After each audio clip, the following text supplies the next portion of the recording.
listener production.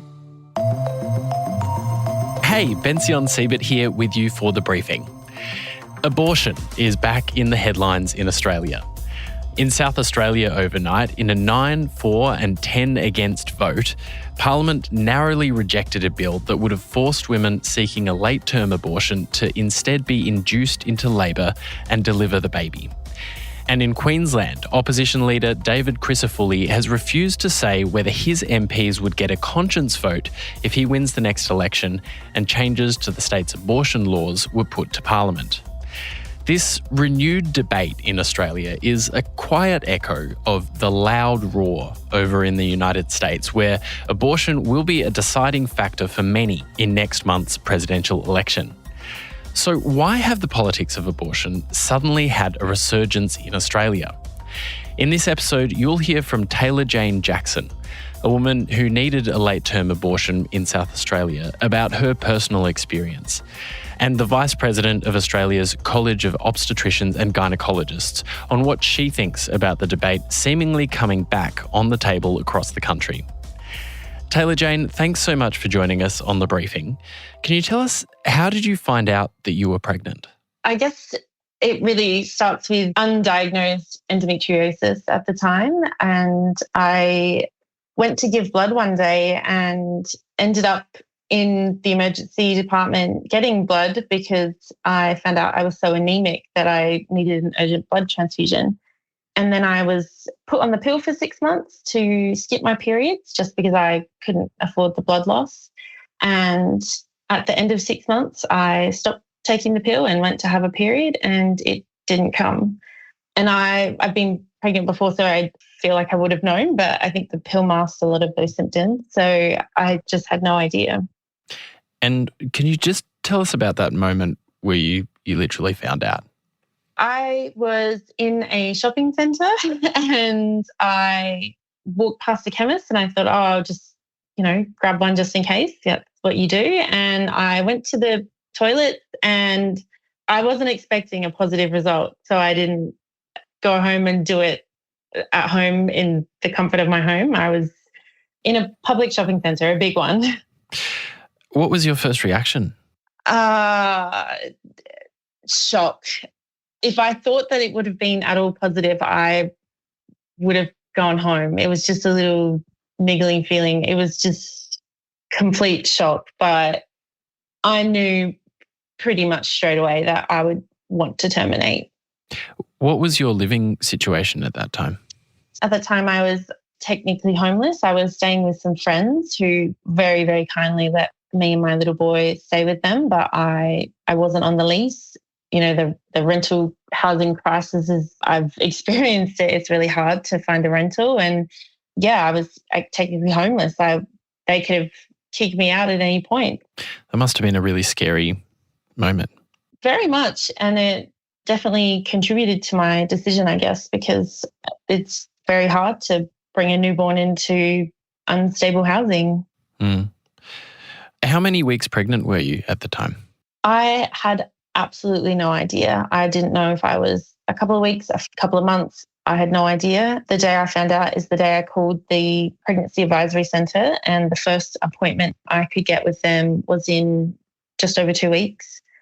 When I got there for the appointment, I said I have absolutely no idea. And they did a rudimentary ultrasound to date me. And that's when they said, okay, it looks like you're a bit further along than we normally deal with. You look to be about 23, 24 weeks. What are the rules in South Australia when it comes to having an abortion at that point in a pregnancy? So I could have it wrong, but it's about 22, 23 weeks and 6 days you can have a surgical abortion. And then it was explained to me that from that day onwards that if I could still terminate, it would be through labouring and delivering.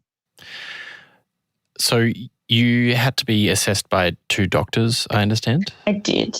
So I had to have a proper, bigger dating scan, which they had done urgently for me. And then a social worker was brought into the clinic and we went over why I very much wanted to terminate.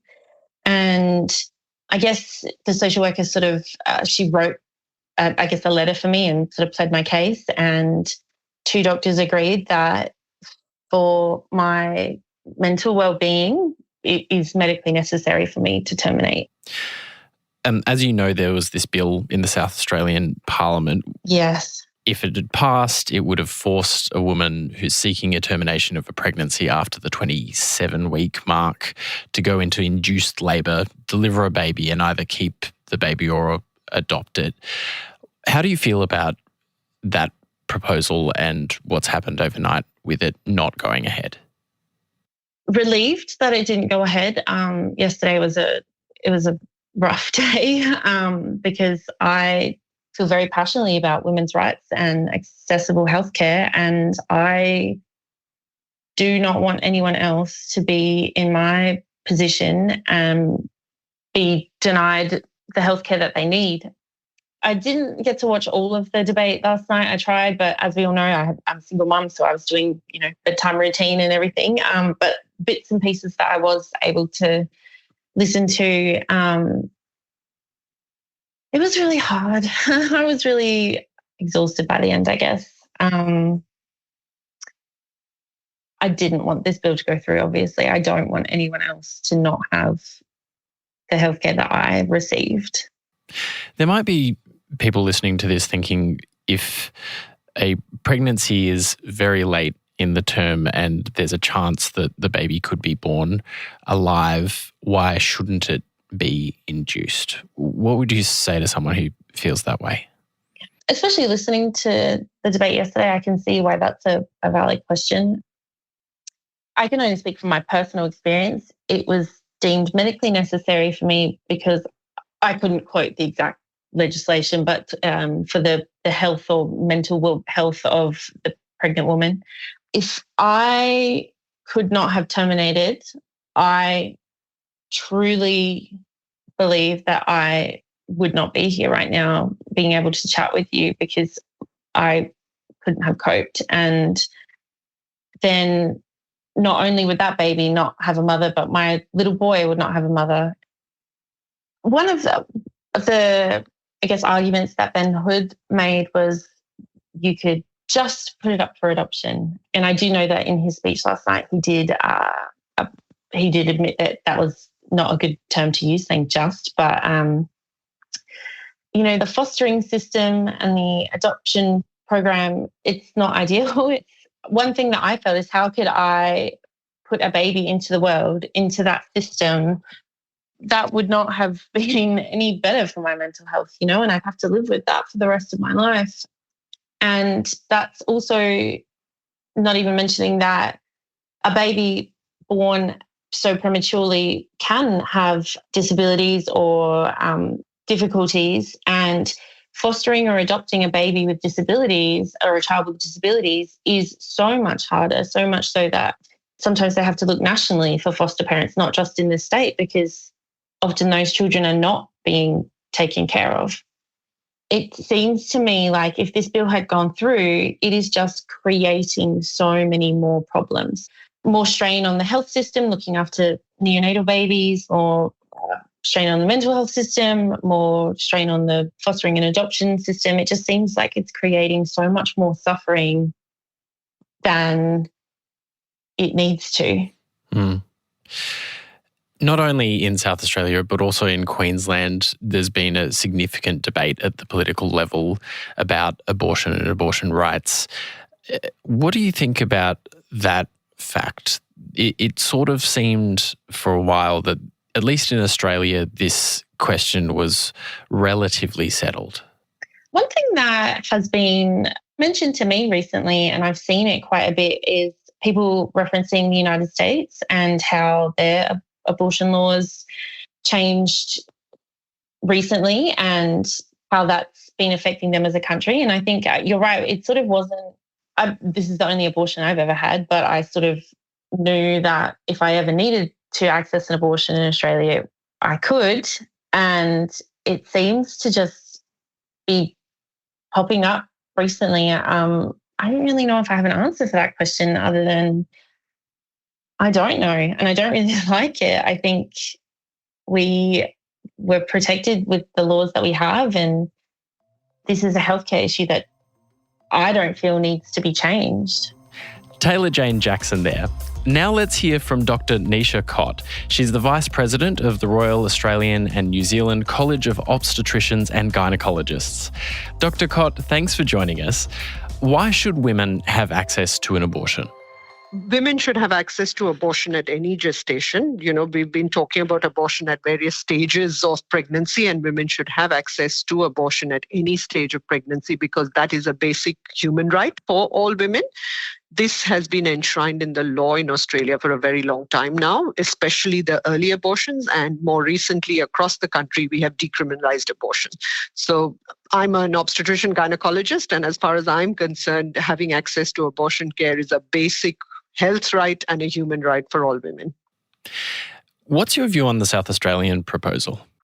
I think when we try and mix politics with healthcare, that is a very dangerous place to go into.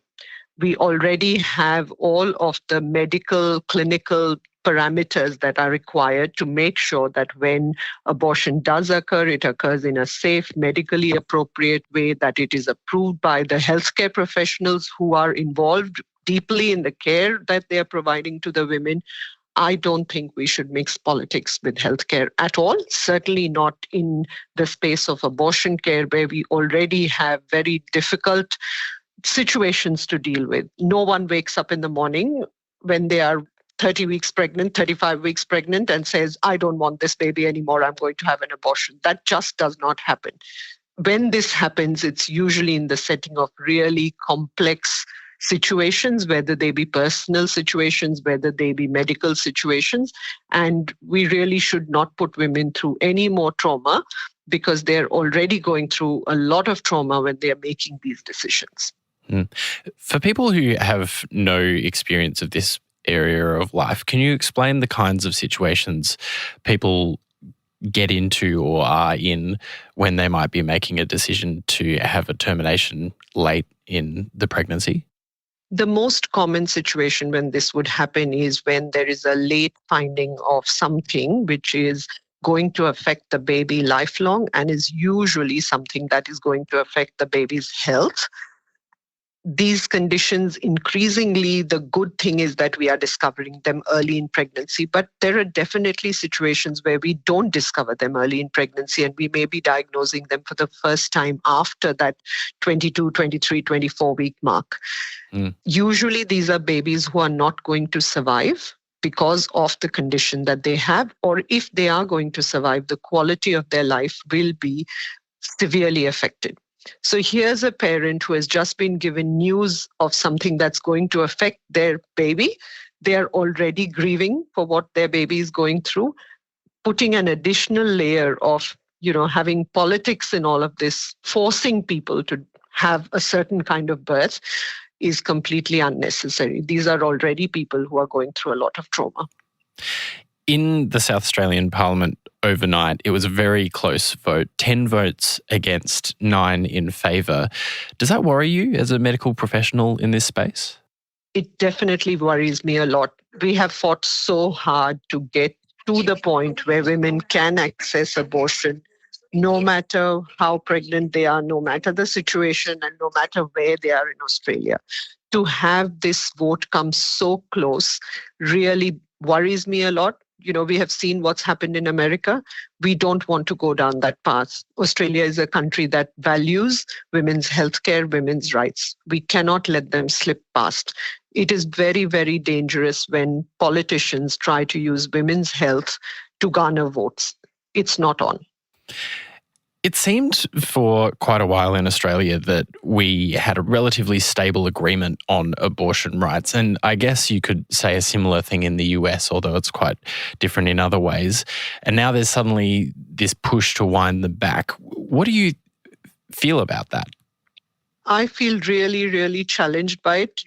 Ben, I grew up in India, and in India, we have always had a very liberal access to abortion. And I have nieces who are growing up in America. And I think of how my grandmother had more abortion rights than my nieces have today, depending on, where they are in the world. And that is so worrying. We just cannot allow ourselves to get complacent about these issues, because there is always someone on the horizon, something on the horizon that wants to take this away from us.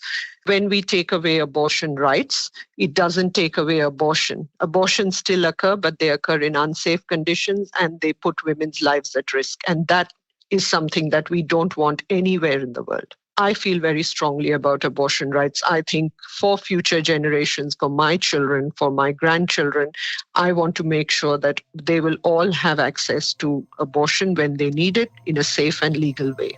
Dr Nisha Khot there. She's the Vice President of the Royal Australian and New Zealand College of Obstetricians and Gynaecologists. And before her, Tayla-Jane Jackson. Thanks for listening to this episode of The Briefing. We would love it if you could share this ep with someone you think might be interested in it. And if you want to keep up with our other content, you can check us out on Instagram at The Briefing Podcast and on TikTok and YouTube. Just search Listener Newsroom. We'll be back in your feed tomorrow from 6 a.m. I'm Bension Siebert. Catch you next time.